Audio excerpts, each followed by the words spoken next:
All right, hello everyone. Thank you for coming to our panel. Music students. So our panel is about exploring video game music collaborations, camps, and clubs and jams, all sorts of things in K-12 strings specifically.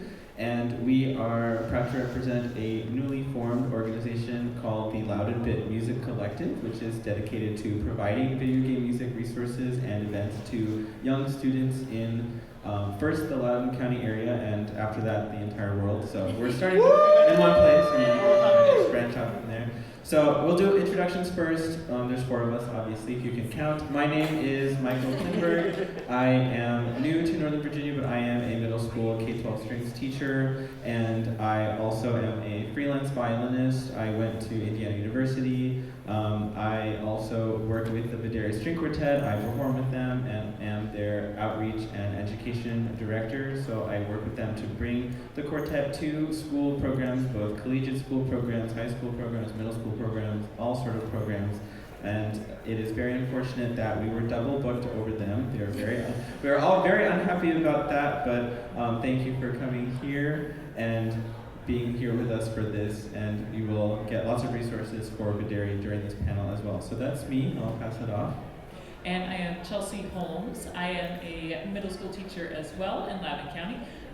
This is my 14th year teaching in public and private schools, and my 8th year in Loudoun County. My name is Janine Violin. I also teach in Loudoun County, Virginia. This is my 7th year teaching, and I teach middle school orchestra and band as well. Surprise, surprise. I also teach in Loudoun County.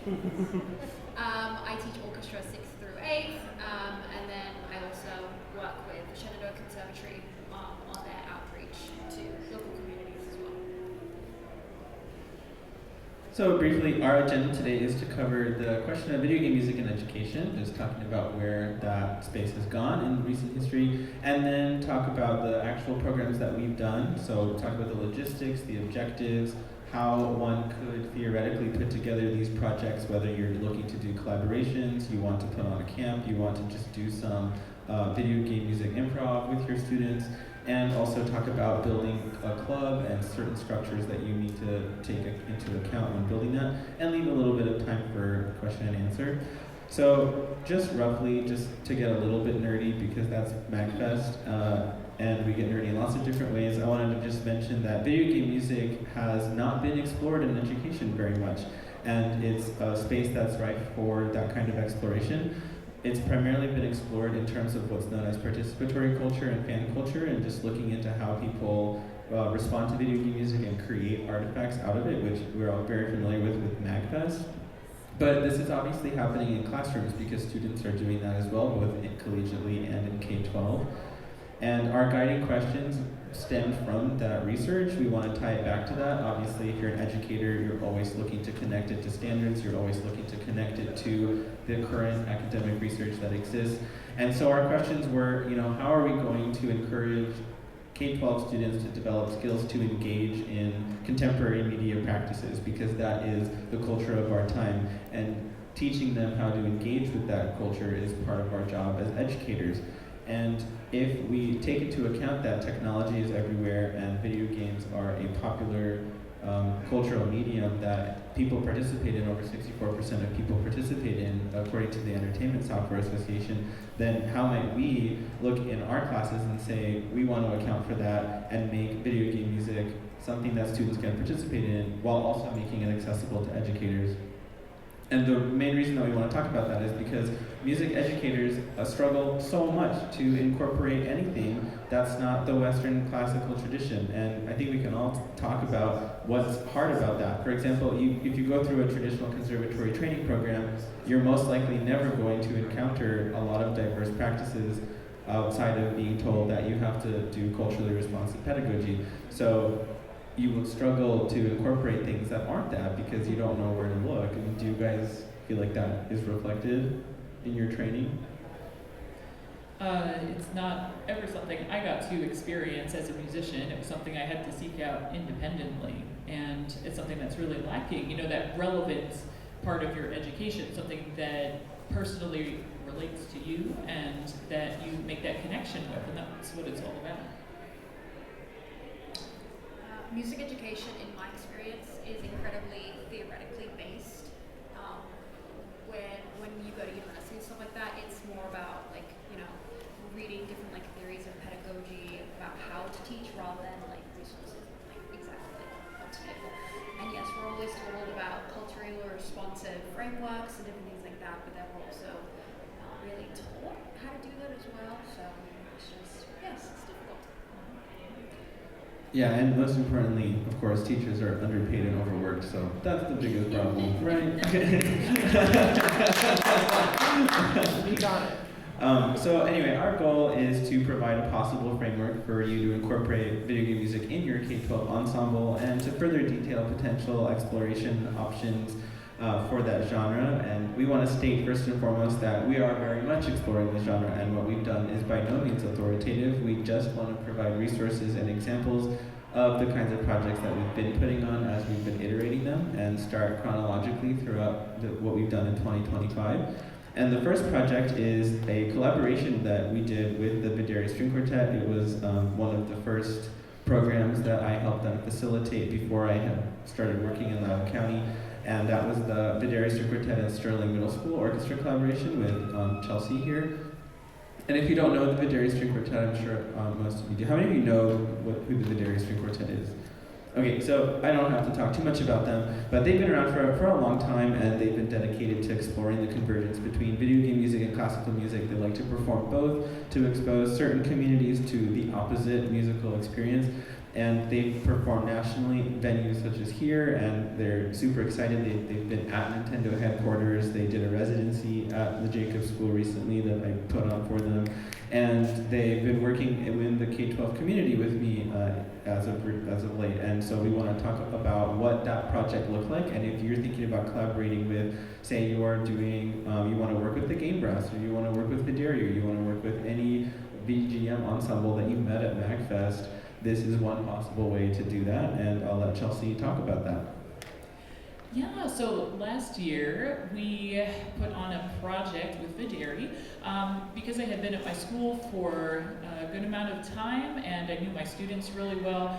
It was time to do something extra with them. I had a particularly motivated group, and so I sought out a grant to bring in Videri to work with us. I knew I wanted to do something video game based. I had talked with Videri and with Michael at MAGFest, and that's how it all started, right here at MAGFest. But we connected, and they really wanted to start going into schools and doing more outreach. So I said, all right, well, let's find some money to make that happen. So I hadn't been involved in getting grants before, but this allowed us the opportunity to put on this project. So I'll share some about how we were able to get a grant and maybe some helpful hints that you can utilize as well in the future. But just to give you an idea of our project, it was titled Play On, a collaborative adventure to the crossroads of classical and video game music, which went along with Videri's kind of crossroads theme that they have as well. And so we had them come in and coach small ensembles. We did an entire group piece that was with everybody. And what we also did was not just my students, but we collaborated with the high school that my school feeds into, so my former students and the director there, and then also with Janine, who I knew had been at MAGFest. I wanted to do that, and another director in the county as well. So we brought in over 110 students from 4 Loudoun County schools for the project, and then we also commissioned a piece with the funds from the grant by our own Thomas Kresge, which many of you know as well that are here. So we were able to have a brand new piece for that as well. So here are some pictures of us working on the grant project. So Rosie is in that top photo, playing viola with the students, and then Videri performed both for the students and then in the evening concert as well. So we rehearsed all day and had them perform for them, and then in the evening portion of the program, we did a concert where Videri played, and then all the small ensembles performed, and then the full group rehearsed at the end, or performed their piece. And so the piece that we chose, it was the forest theme from the new Super Mario game. And so lots of the students really were interested in that. They were familiar with that game. We polled them to see what they might want to do for the project. That was something that is so, positive for them. They've grown up with that, just like many of us did as well. So that's us rehearsing the forest theme together. So again, applying for a grant. Again, this was a new experience for me, but now that I've done it, I actually have done it a few times, and I have been successful with all of the grants that I've applied for. So I really try when I'm writing to be as specific as possible, get lots and lots of detailed information to them, because then they're going to know exactly what the money is going towards, and they're going to be more willing to give you the funds. Some of the questions on applications you could put as little as a sentence, just give a really brief description, but if you break it down and go into detail, they're going to be more willing to give you those funds.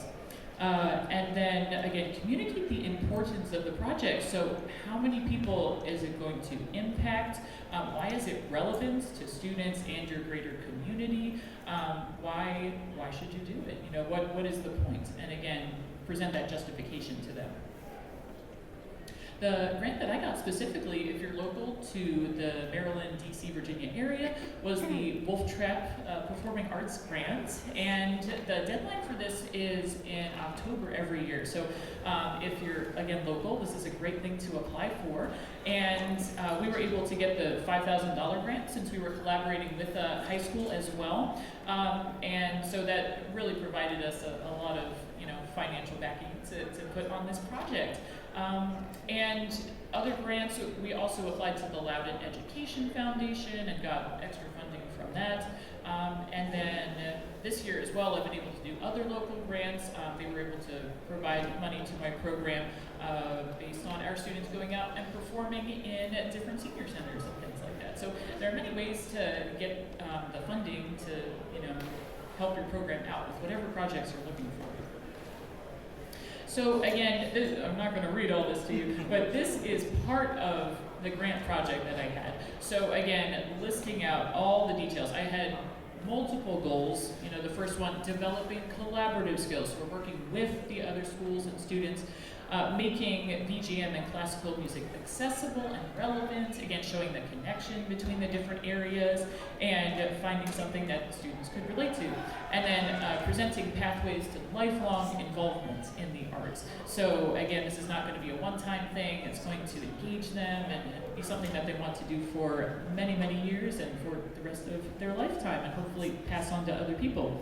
And then these national standards and state standards are something, maybe we roll our eyes at sometimes, but this is where you need it. This is where it comes in really, really useful, listing out as many of those things as you can to show, hey, this is not just me saying this. This is what is nationally recognized as something that is legitimate and of educational value. Here's our poster and our flyer for the concerts. So again, have something really, catchy that's going to bring everybody out, and make sure you have lots of the information on there. Again, making sure that the grant is recognized. They are appreciative of that as well when you're listing that and any information about the project. And then here's just, again, a sample rehearsal. So when you're doing something like this, have a very detailed broken down schedule. So we had times broken down, we had the, exact little part of the event that was going on, which schools are involved, which personnel is going to be where, which room is it happening in. So have everything out listed. And again, this is just part of the schedule. We also had a 2-hour delay schedule because we had an ice morning and we got called into school late. So we knew that was going to be a possibility. So a few days ahead of time, I was sitting there revising the schedule and making sure we were ready to go. And that did in fact happen. We were really glad it didn't actually get canceled, but we were ready to go with that 2-hour delay schedule. And then again, our program, so Videri performed first, and then we had those small ensembles, so the students got an opportunity to play with a different kind of group. That's something that is often lacking in schools as well. It's just that full group or an entire class is practicing something together, but this gave them that opportunity to just collaborate with each other in a different setting. And then again, that combined ensemble, of course, at the end as well, with other people that they hadn't played with before. before. So again, a really valuable experience for everybody. And then again, the commissioning a piece. This was great because Michael helped with this. He had worked with Thomas before, and he worked with him when we were editing the piece down to a middle school level. So we wanted this to be accessible for our students, and sometimes it's challenging to make this difficult music something that is playable by younger students. And so we put it in D major, and it had some accidentals and things they could learn from that, but you know, for strings, D major is what you start with. And so we could go from that and then add a little bit in and put some more, you know, stretches in there for them that they weren't as familiar with. And also, very important to pay your composers and everybody else who is working with you, okay? If you have a friend that will do something for you, that's great. You should still pay them something, compensate them, okay? So we thought it was really important to put this into the grants and make sure that they are compensated fairly, because that is their livelihood, that's their career and their job, and they're putting in a lot of time and effort to do this and create the arrangements, so just make sure we do that as well. What's also great is this is starting to build a repertoire for students as well. We're planning on doing more of this in the future and getting more arrangements, again, of multi-levels that we can provide for our students. So hopefully things we can share with everybody else one day if that's what you're interested in. And here's us rehearsing. Again, we had 1 day to practice this and a 2-hour delay schedule, but this is the beginning of our rehearsal process with our students. Some students have been playing for a year and a half at this point, all the way through high school.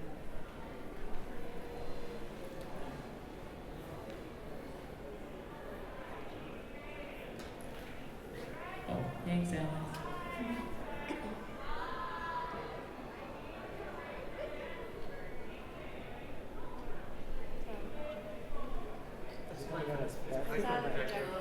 Oh, it's coming out of the projector. You have to do it on the computer. Yeah, it was working before the presentation. It's probably a computer setting. Oh, that's okay. It's fine, because we can share things with you later if you'd really like to see. Post it on our Instagram and so on. Little plug for that, but it's okay, we can keep on going for now. So that brings us to the next thing that happened in our exciting year of events. And I'll pass it over to Janine and Jordan to talk about this. Okay, so over the summer, this past summer, kind of coming off of doing this project with Videri last winter, we put together a small 3-day-long summer camp that was geared towards mostly middle school, but a couple of high school string students, about video game music, where we worked on a couple of pieces over the course of the 3 days, did some sectionals, did some group works. We did, you know, let them play some video games, things like that. And then at the end of the 3rd day, we put on a small little performance for their parents. So, when putting something together like a camp, if any of you are thinking about doing something like this for students, whether you're a public school teacher or not, there are a couple of different things that you need to think about. So where and when to host it, checking to see that it doesn't compete with really comparable camps in the area that students would have to choose between, and you know, could cause issues there. How much does it cost? Again, comparing to other similar programs, also comparing how many hours are we working, how many hours are they paying for, and then how much do you need to actually run a camp, what sort of food situation is it going to be, do kids have to bring their own, are we providing? We did lunch, pizza lunch and a t-shirt included, but that changes the price per kid. How do you advertise it? How do you get kids to sign up for this? And where will the music come from? How are you going to get these things? Because like Chelsea was saying, that stuff costs money. Will we need volunteers? Do we need, you know, like what do we need in terms of staffing? How do we figure out staffing if we don't have any sort of baseline? You know, you've never run it before, you don't know how many kids to expect. So just a couple of things that these are things that either we considered last year as we were doing this, or we have talked about for this upcoming year, coming off of what we learned last year. So this year we are going through and checking comparable camps in the area. We're also checking to make sure that the students that are coming to this, we're finding a relatively central location for them. Most of the students that attended the camp were one of our current students, so making sure that it remains in an accessible location for them and for us. For this particular camp, we ran this through my school's PTO instead of being an independent organization. That allowed us a little bit easier access to the school facilities because it was a school organization already, as opposed to an independent company coming in and renting the space. Things that we learned that we did need, so we do need liability insurance and school facilities. For anyone who may not know this, school facilities do cost money to rent out. So even if you are a teacher, even if that is your school, just making sure that that you're budgeting for those things if you are running as an independent organization. We chose an LCPS school. We chose the high school that my middle school feeds into because at the time 3 out of 4 of us were LCPS employees, so we had easier access to this building than if we had chosen an alternative location. And then because it was my high school's facilities and administration, I have keys and things like that to that building. I know that administration. It would have also been similarly simple to use one of our schools as well. The high school just has more space. And it's a little nicer. It was nicer. It's a lot newer. A lot nicer and a lot newer. So as we were going through this, when we first kind of started working on this, we had absolutely no idea how many kids might sign up for it. So we had kind of a crazy assortment of if this, then that. If 10 kids sign up, here's what the money looks like. If 20 kids, and 50 kids. And we ended up with about 30 kids was the final total. So it ended up being a good number of kids to trial run this sort of event. It gave us a decent budget to work with. We did, like I said earlier, we got t-shirts, we did get pizza all 3 days, we did have snacks and things like that. And then we did a lot of money for us, and then we did end up taking several volunteers that we were able to have enough money to give them some reimbursement for travel and other costs as well. So this is just these are the actual numbers from our camp. So this is what that did look like for us this year with how it ended up working. It did cost, it was $120 per kid for those 3 days.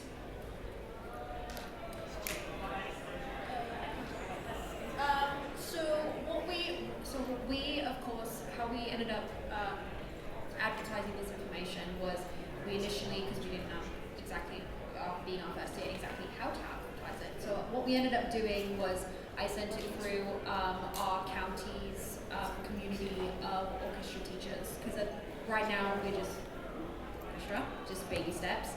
And we asked them to share, for example, the flyer, share this link, or certain other things to their students. And we had about probably, 7 schools, 7 to 10 schools send it to their kids and have them sign up. We had certain stipulations. For example, we didn't want students who had no experience to sign up. We needed them to have at least something. So we ended up having a large... I think we required a minimum 1 year playing experience. We had a minimum 1 year. So actually, a lot of our students who were in the camp were rising 7th graders who had only 1 year of experience. We also directly advertised this, of course, to our students, and we were able to send this out through our community as well. I posted it on a few Loudoun County Facebook groups and such to see if there's things. My favorite method of advertising was I told my kids that we had to have more sign up for my school than your school. And I think we ended up tying in the end. I think we did tie. We ended up tying in the end. I was leading, and right at the end. But we ended up using, because again, on the first time, we ended up using just like a plain old Google form just to collect different things and collect registration and all that stuff. But moving forward, probably do something else. So that's that. Music and volunteers. So we sourced, our group, we had 3 pieces, which were, again, we didn't exactly know what level to expect for the students. So again, most of them being 1 year of playing level, music was a little bit challenging for them. So we only did about snippets for each piece, but the things that we did get through, they learned so much information. It was very rewarding for them. So what we did is we sourced things through the Videri collaboration with Michael. We used free resources from, for example, the VLGleadsheets.com, which was absolutely awesome. And then, of course, with more of a budget, we are also planning on commissioning different things through the community of amazing people. And then for volunteers, most of our volunteers we actually knew from, for example, MAGFest or from the community. For example, a lot of jam space. Yes, a lot of jam space people. It was awesome, and people who we didn't even talk about financial compensation. We just said, hey, we're doing this camp thing, and they immediately wanted to be a part of it. And we told them we didn't know if we'd be able to financially compensate them in any way, but they were just happy to be a part of it. But of course, we ended up being able to, which was awesome. But yeah, the kids also loved working with them and different knowledge, and just someone telling you information other than your teachers is always great. So yeah.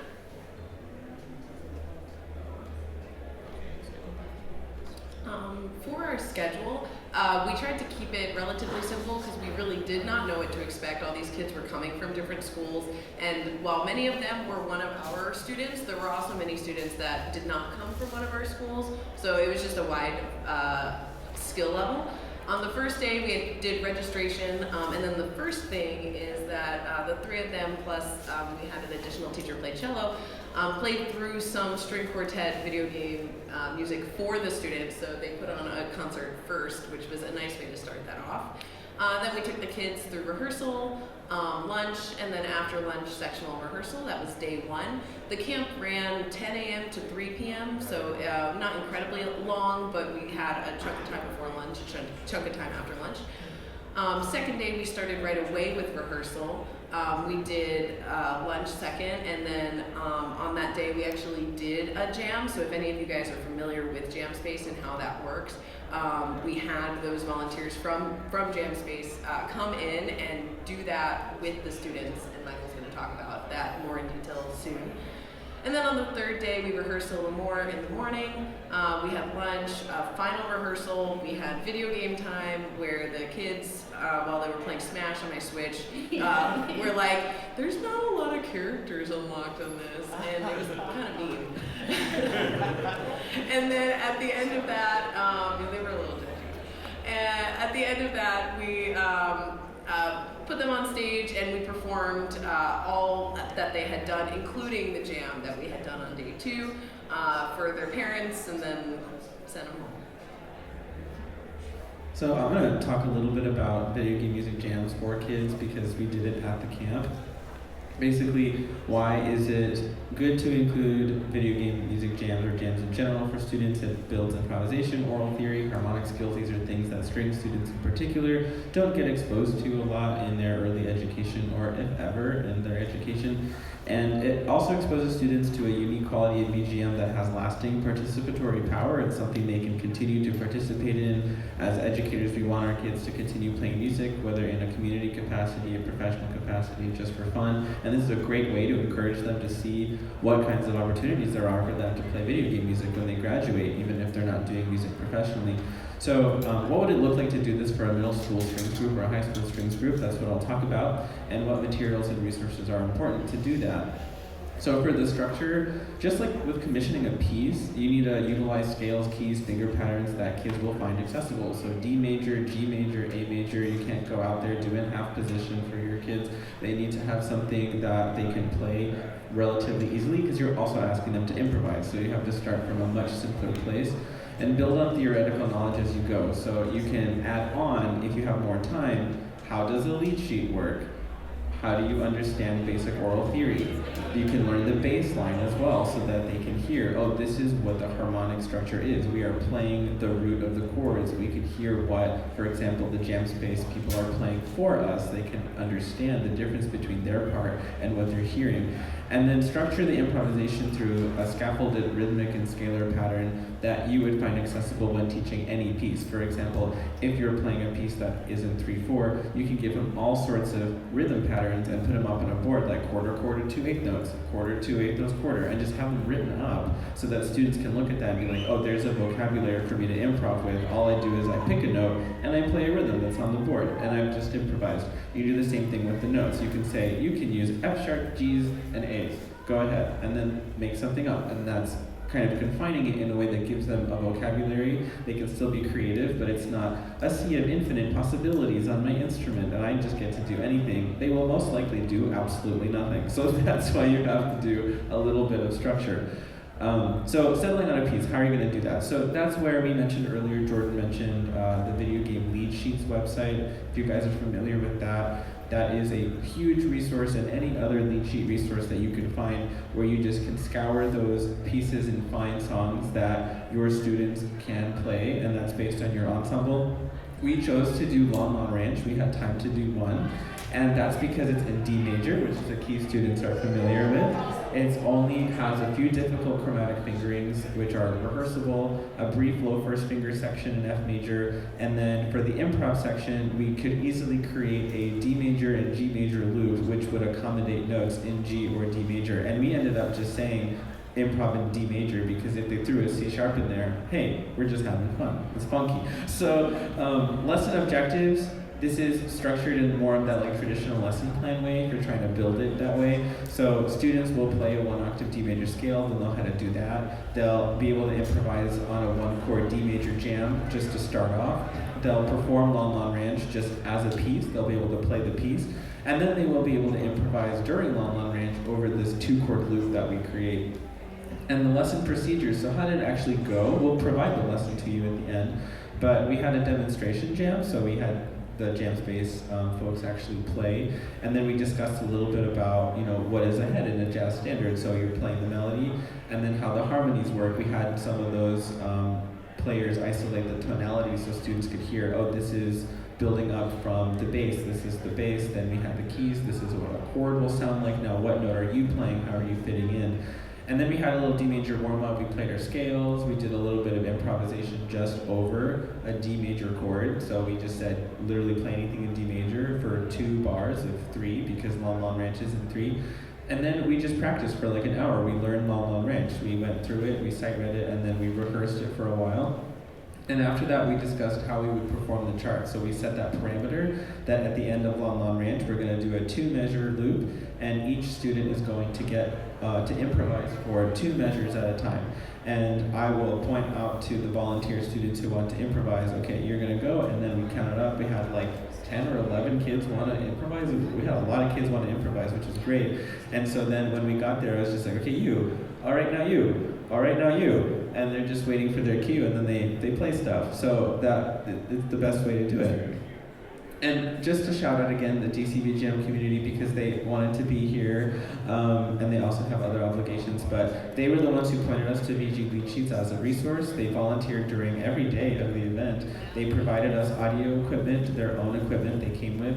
They played alongside the students during the concert on all the pieces, and they also took solos during the concert to help the kids feel more comfortable.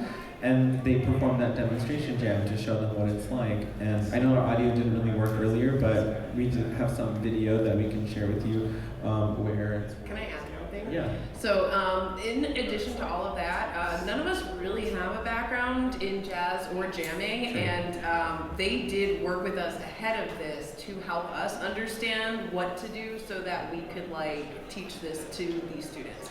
So in addition to what they did at the event, like we met with, if any of you know Mason, the bass player who works at Jam Space, like we met with him ahead of time and ran through all of this with him. Really, they dedicated a lot of time to this, and it wouldn't have been possible without them at all. Yeah, absolutely. And I want to stress too that we give you our contact information at the start and the end because we want to be resources for you. So if you are like, well, we don't have a DC VGM jams, that's okay because you have us now, and you can also reach out to us, and we'll be happy to help you talk to them or structure something like that. Yeah. So again, the audio won't really work, but it was just a little clip of multiple kids doing their little solos, and I picked out the ones that sounded really good. So maybe share it with you later. And I'll let Jordan talk about some of our statistics because we pulled the students at the end. Yes, wait and so out of the 33 kids, we had 30 kids who ended up completing a Google form, just kind of giving us a feedback on what they thought of the camp. And as you can see, right in the middle, it says the most kids on what can we improve with camp instruction. 13 out of the 30, so almost half of them, said they wanted a beginner/advanced group. So we just had everyone combined all together, because again, we had no idea what kind of the levels were going to be.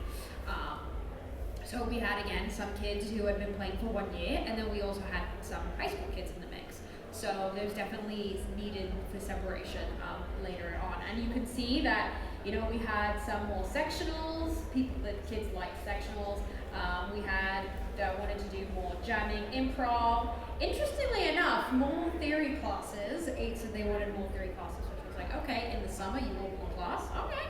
And then of course you can see at the bottom we've got 5 who for composition and arranging. So yeah, everyone I think overall we had some kids who wanted to just have a little bit easier music, and then some kids who, more difficult or just a little bit separate. Yes, that's that. What I learned the most from these musical experiences, I learned the most from these musical experiences where, as you can see right in the middle, for 21 of them out of the 30 was in sectionals. Wow. So again, sectionals is just those kids playing that instrument. So all the first violins playing together, all violins, so on and so forth. And then full group rehearsal, 12 out of the 30 said they learned the most from that area, which was very interesting. And then of course, you can see that there's like a tie between the other two. But sectional is really that more group collaboration where students can listen to each other play and have more one-on-one with a teacher to learn their part, and then fit it into the ensemble was best for them, and they appreciated that the most. Actually kept on, because I was conducting it, I kept on actually being like, to the point where they thought it might be, I kept on being like, oh yeah, because you think we could do like a sectional like at this time, or can we do another sectional, can we do another sectional, can we do another sectional? Because the kids really enjoyed it, and immediately when the kids came back from the sectional, it was already like so much better, and then as a group we could rehearse like more bigger concept things. So, we had, am I interested in doing this next year? Of course, the middle schoolers, they're, testing. But as you can see, overall, pretty much 100% of them said yes, that they would probably do it again. 12 definite yeses, and then we had 18 maybes, which we're still going to count that out as 100%. It's 100%. No one said no. No one said It is 100%. Yes. Literally nobody said no. No one said no. No was an option. I will tell you, we're not faking these statistics. Exactly. Yeah. That's the thing. Plus, we are polling 12-year-olds. Like, we are polling the students, not Yes. their parents. So. Like you ask them their favorite ice cream flavor, and they're going, I don't know. They just don't. So yeah, no one said no, and there were some kids who, especially at the beginning, the 7th graders who had only been playing for a year, who after the first day were feeling a little bit frustrated that they didn't know all the notes or all those different things. Those kids still were like, you know what? Yeah, I would probably do this again. So despite the learning challenges and all this different other stuff, everyone still really, really enjoyed it. So a couple of limitations to consider if you're planning any sort of summer camp situation like this, because this is the first time that I've planned and run an event like this that was outside of my normal school structure. Making sure we have access to enough space. I did have to go through and make sure that we had music rooms or rooms close enough, nearby each other to split into sectionals that weren't being otherwise used. We did rehearse in the auditorium on stage. That helped reduce equipment moving because we were already set up for the performance at the end. You do need to make sure that you have access to materials. I knew that being at the high school, I knew where the chairs and stands were. I knew how many we had. I knew that we had all those things. But if you don't have access to a school that you work with or work for, then you need to make sure you know where those things are coming from. So if you're renting out a school, they probably have them, but make sure you can access them. If you're renting out some other sort of community space like a church or a rec center or something like that, then you need to make sure that you have those things or you know how to get them. The other thing, so as we were doing this, because we had no idea, we were starting from zero budget, and we had no idea how many kids this is going to be. We had to consider financial overhead. So we had to make sure that no matter how many kids were signed up for this, we had enough money to cover material costs, the things that we were promising with the registration. And then the thing that was variable was how much, if anything, we were going to get to pay ourselves. So that's where we made sure that the kids and their families paid this money, they were going to get what we told them. But we also knew that we were not having to pay for space. And if you are having to pay for the space, then you will have a certain minimum that you'll need to hit in order to cover that money, because that would be most likely anywhere you go a flat fee as opposed to a scaling fee. But things like t-shirts and food and those things scale with the number of kids. So if you're buying food for 5 kids, it only costs 5 kid amount, and stuff like that.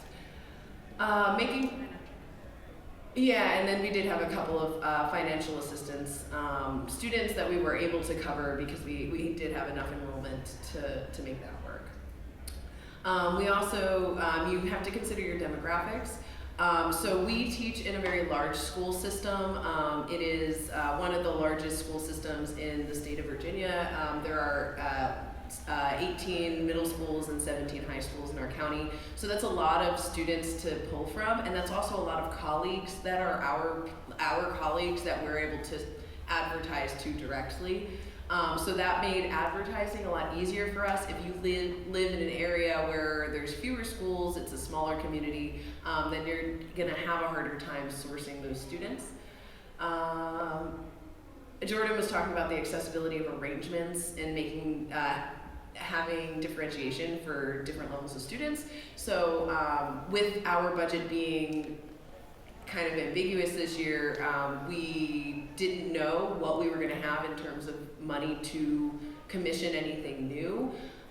So we worked with music that we had, but now that we have run the camp once and we have a better idea of financial status for us as a group, that is something that we can change in the future, but that would be a similar limitation for anyone starting up a similar event.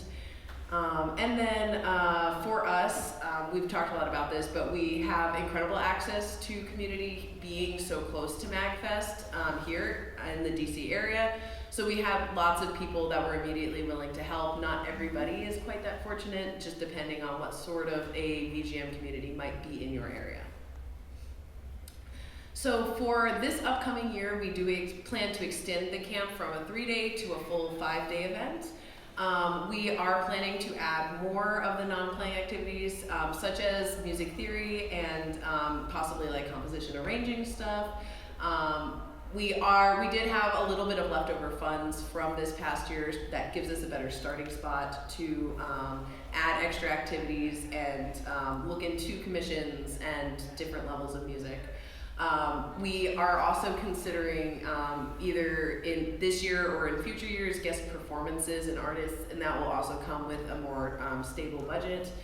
And then our plan for this year is to break up into different ensembles throughout the course of the camp and add, instead of having a primary concentration of mostly 7th grade students, we're hoping to expand and add more older students as well, so we can split it into multiple groups.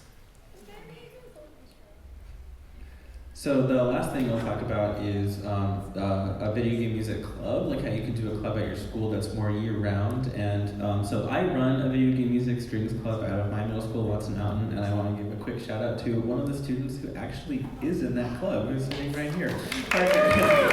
So, if I say anything that's untrue, please correct me, given the best experience. So I just want to talk about, club structure. I had a hard time thinking about how do I run a video game music strings club, and obviously you have to go with the structure that your school affords you. So my school does it in a very particular way, where we have 7 single-hour sessions once a week that comprise a term, and then we have 3 terms in a year. So ultimately, we will have those 3 terms, and I have to account for those sessions within those terms. And there's a big time gap, like maybe even multiple months between those terms, where students will not be in the club. So the way I wanted to do it was frame it around some kind of culminating activity. Since they have these 7 sessions, they know about them ahead of time. When they sign up for them, they're enrolled for the full 7 weeks. They don't just show up randomly. They will be there every week. And my idea was to, again, capitalize on this community involvement and do a culminating jam for my club students as well. And since we had more time, focus a little bit more on learning about the piece. We didn't have time to do that during the camp because we were just rehearsing Loudoun Ranch for an hour and then bam, there we go. But over a 7-week session, I was able to go a little bit deeper and teach the students about, say, Ocarina of Time, and talk about the different iterations of Loudoun Ranch, and go a little bit deeper into that game and that soundtrack. And so the kinds of modular activities, and I call them modular only to stress that you can do anything you want. But the activities that I came up with, like at midnight, sitting in my home, trying to figure out what we're going to do tomorrow, the kinds of activities that I came up with for the week-to-week instruction was, well, we want to learn one piece that we can perform really well. We don't have time to learn a bunch. So what can we do to provide more VGM variety? Like, students love variety. They want to play different songs. So if we play Loudoun Ranch for 7 weeks without anything else, I think we would go crazy. And so I was starting to go crazy. So that's why I thought, well, why don't we just do these little mini arrangement warm-ups instead of full arrangements? And I started writing 4-bar arrangements of different video game music pieces. So since I was structuring this around Ocarina of Time, I wrote a 4-measure arrangement of Lost Woods, a 4-measure arrangement of Zelda's Lullaby, a 4-measure arrangement of Song of Time. And then we just warmed up with that instead of a scale. We would start the club warming up with that, and the students enjoyed that because they got to play a different tune. And then as we were rehearsing Loudoun Ranch, they would very frustratingly start randomly practicing the other thing we warmed up with, and I was like, okay, I have done this wrong, but it's fine because they're having fun, which is what matters, I guess.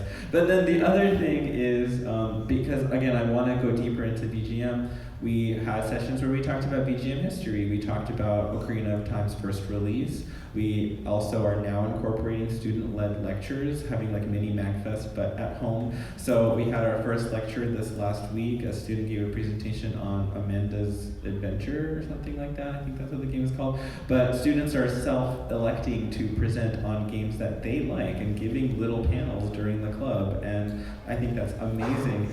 And then also something I want to do in the future is allow students to find their own arrangements and give them some individual VGM practice time that I also just facilitate and help them practice. Like, I'm sure they have songs they want to learn too, and I'd love to help them learn those.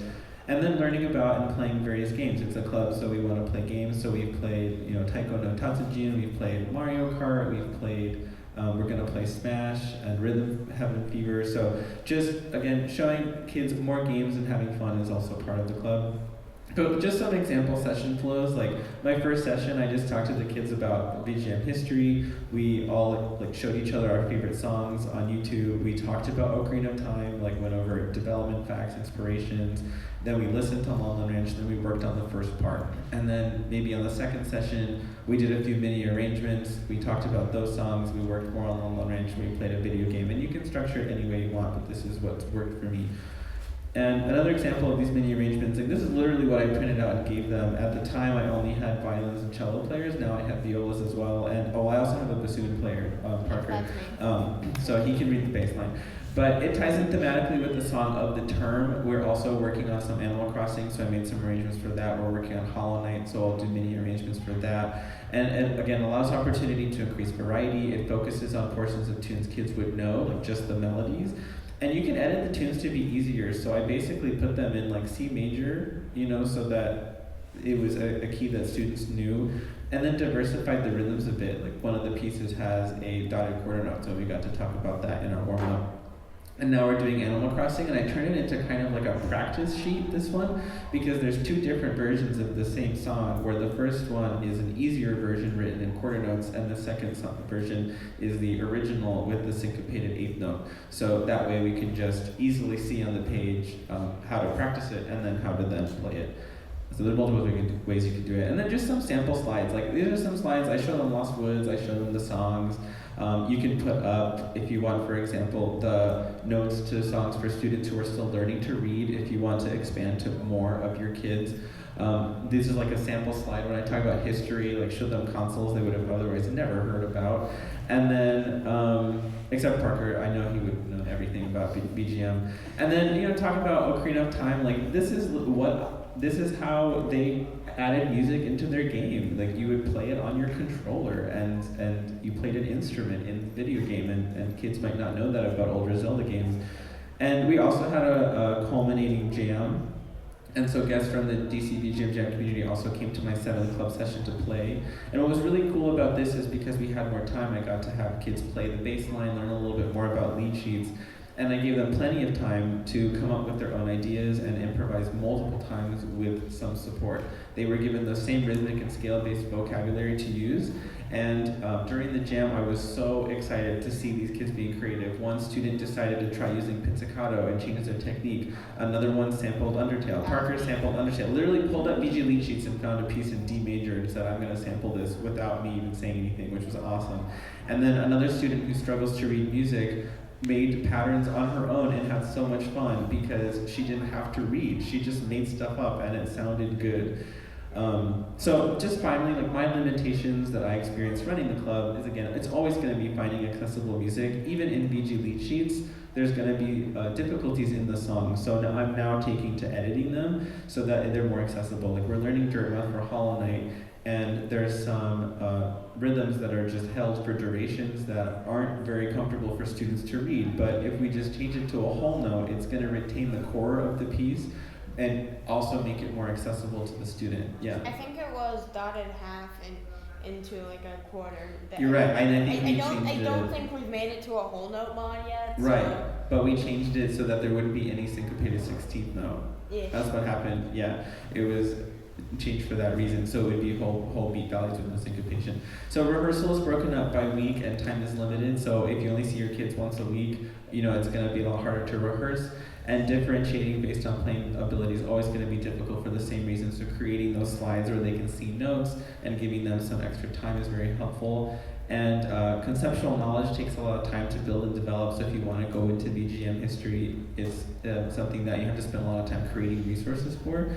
But it also provides a safe space for many students, but it abstracts video game music from the rest of your students. So I also encourage you to do it in your larger ensembles and not just in your club. Incorporate it in both if you can, but obviously in the club, that's going to be for the kids who really, really value it.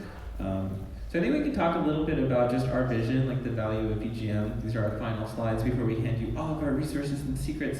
But I feel like we are all very fortunate to have found each other because we all believe in the pedagogical, just how meaningful it is to have VGM engagement with students, because so many of them identify with this genre. I don't know if you guys want to add other things that you feel like, why is this so important?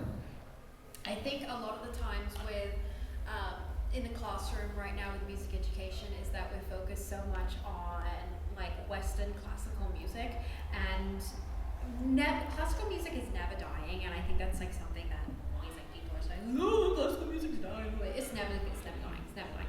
But there is so many more ways to reach out to more students